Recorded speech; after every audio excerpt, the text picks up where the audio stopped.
Hey guys, and welcome back to this channel. In this video, I'll be showing you guys where you can find the bubble whale in Heartopia. So you can only find it when there is a rainbow, and this is what the bubble whale looks like.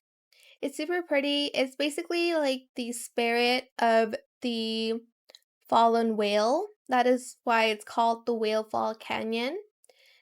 But it's very pretty, and if you turn on the audio, you will hear like a whale sound. But yeah, that is where you can find the whale bubble in Heartopia. Again, you can find it around the Whalefall area, and this is like I keep saying the skeletal part of it, and you can take very cute pictures like this.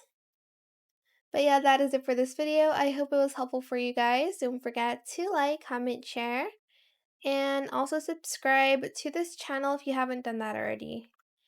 If you have any more questions about this video, just leave it in the comment section down below. I will try my best to answer them all for you guys. And if you found this video helpful, please click the thanks button as well.